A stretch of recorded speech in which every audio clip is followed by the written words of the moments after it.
This is file 23661SC.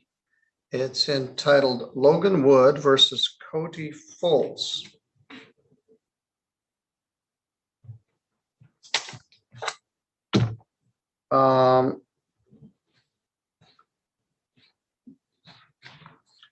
We have a certified mail service at 58048 Carmen Drive. And there's a signature, which I can't read, but I guess I'll accept it as Cody Foltz. This is a claim for $2,600. Mr. Wood, would you raise your right hand? You swear or affirm any testimony you're about to give in this matter will be true to the best of your knowledge and belief? Yes, sir. All right. Now, this is, I guess, work performed that he did not pay for. Is that correct? Yes, sir. And the total is $2,600. What kind of work did you do? I couldn't tell. Tree work. Tree removal specifically. And he was a client? No, he hired me to help him. Okay, so Foltz hired you to do work and failed to pay wages. And equipment rental fees.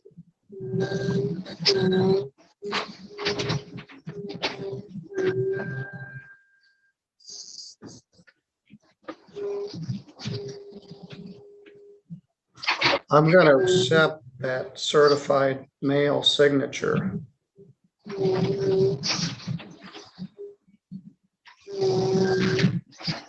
wants to move to set the default aside. Just a minute. Just a minute. Mr. Wenzel? Mr. Wenzel? Yes, sir. You're being sued in a small claims case and you're running a backhoe, making all kinds of noise, wearing a hat. So get out of the backhoe, go somewhere. You're in a trial. She's suing you for $6,500. Pretend like you care about it and it's not an inconvenient nuisance. I couldn't figure out what that noise was. You can stay there, but shut the thing off and stop operating it. All right, I will do a default.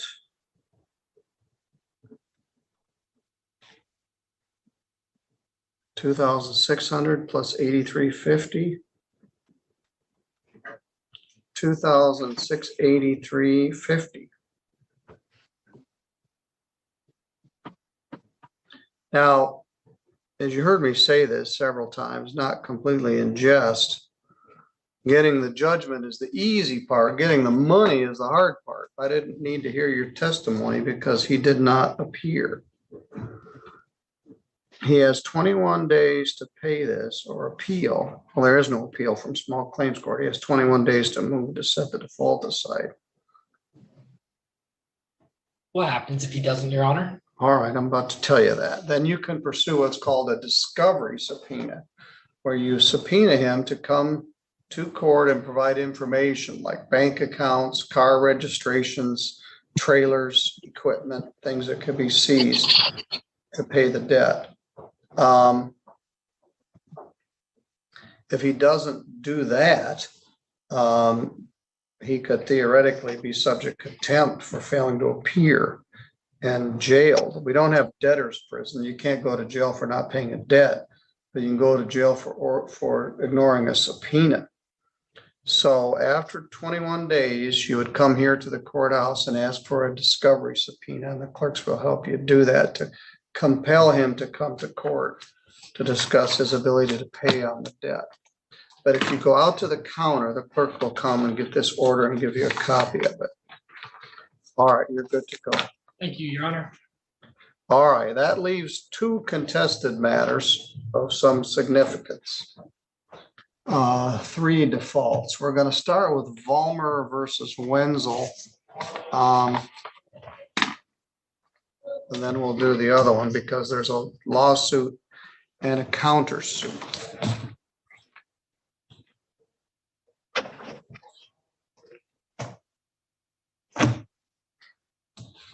Ms. Vollmer, would you please raise your right hand? Mr. Wenzel, would you please raise your right hand? This is file 23612SC, Christina Vollmer versus Tyler Wenzel. Do you both swear or affirm that any testimony you're about to give in this matter will be true to the best of your knowledge and belief? Yes. Yes, sir. All right. This is a claim for $6,500. Ms. Vollmer contends that there was a fire and the defendant's house burned, and she was reimbursed by her insurance company, but she claims that she had $9,000 cash that was burned up, and she's suing for $6,500. Mr. Wenzel answered, "I'm not liable for the fire. The cause of the fire is undetermined. She hasn't proved damages. There's no proof that she had $9,000. And if her insurance company wouldn't pay it, and my insurance company wouldn't pay it, why should I have to pay it, essentially?" So, Ms. Vollmer, Yes, sir. why do you believe he owes you $6,500? That was money that was basically saved. That was the first time after my divorce that I was actually able to save some money. I wasn't home at the time of the fire. I carry responsibilities pretty far out when I'm grilling or doing anything as far as messing with flames when I have neighbors. The only thing he can say is that, well, I got a new house out of it. If I wanted a new house, I would have went and bought one. I worked really hard into saving that money. I basically had another job under the table, just, paying my bills, wrapping cars, helping out Morris Motorsports out in White Pigeon. And that was money that I was able to save.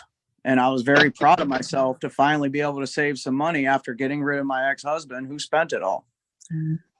Well, how do you intend to prove that you had $9,000 cash in there? I sent pictures of a video that I took of it. The ladies at the court just told me to take screenshots as best as Well, I I can. see the pictures of where you say it was. Yes, it was in my mother's cabinet, along with Yes, all my but there mother's is no stuff. picture of $9,000. There's a picture of a cabinet. There's a picture of you holding wads of cash. Yes, And sir. you claim you got a $600,000 settlement. No, that was a joke. At the bottom of it, it said "see more" where you pushed it, and I sent you that too, that text as well.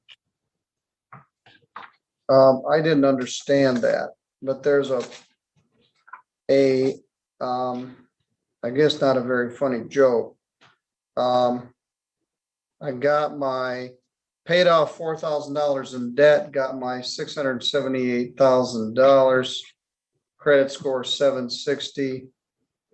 My finances are flourishing. I'm buying a new house. So you say you had $9,000, but there's no proof of it other than you say you had it.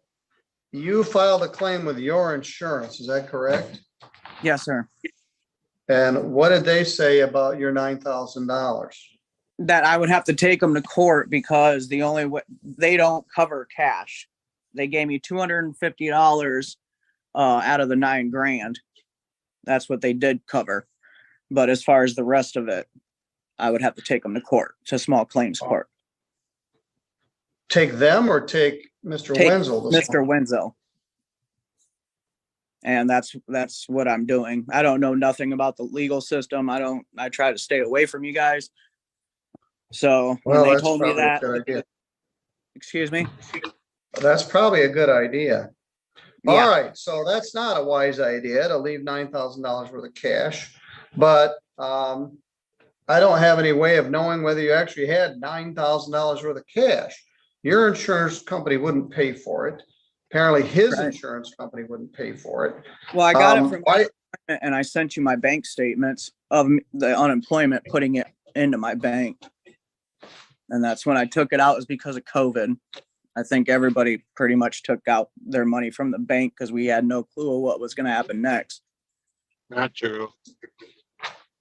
All right, Mr. Wenzel, what do you say about this? Thanks, Your Honor. Basically, I've already spelled out my reasoning from the court papers that I have to file. As you already stated, I'm not liable there.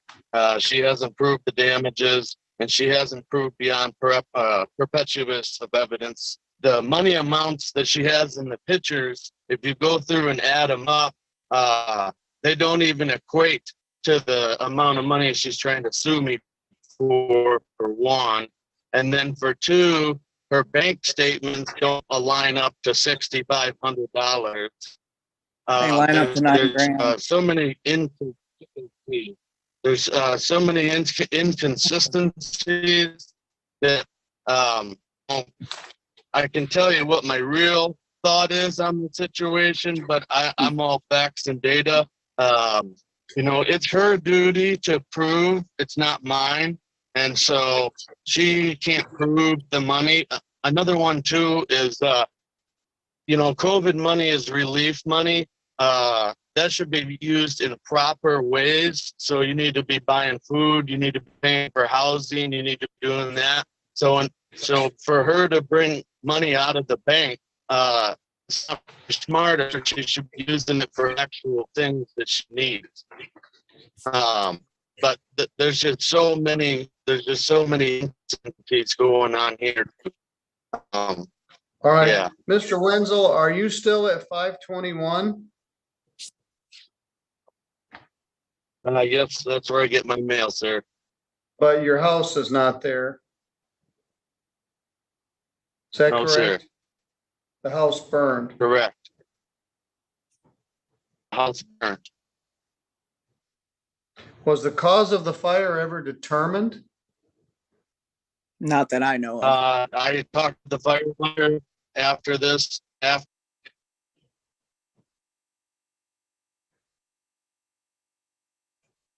All right, I lost him.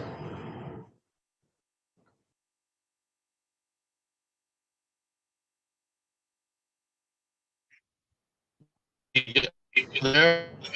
Yes, was the cause of the fire ever determined? It was not. Ever since, this matter happened like 2.5 years ago. Once I got the letters in the mail, I was pretty shocked myself. But I called the fire department up. I went and talked to Bloomington, and Bloomington's not the fire chief anymore. So then I figured out who was, and I got the paperwork I submitted. But no, there's no cause that they whatever. All right. Ms. Vollmer, Yes, sir. did they build your house on that lot? Yes. So you're They at five. They didn't rebuild it. They just gutted it and then put some sprayed some smoke damage stuff in it, and then rebuilt what was gutted out. All right. Well, he makes a couple of points. Mhm. One, you have the burden of proving the case beyond a preponderance of the evidence. Also, there has to be some liability. So let's assume there was a power surge and his house burned up. Okay. In the meantime, it caught your house on fire. Well, that's not his fault. He had home insurance, you had home insurance. The home Correct. insurance you had apparently did not cover cash. So because he had now if he started the fire himself negligently or intentionally, perhaps he's got some causation, but we don't know what started the fire. He lost his house. You were foolish enough to have $9,000 worth of cash sitting in your house. Also foolish enough to flash pictures on YouTube saying, please come over and rob me. I have $2,000 worth of $100 bills and 120. I didn't post anything on YouTube, sir. Oh, on Facebook. I didn't flash nothing on Facebook either, sir.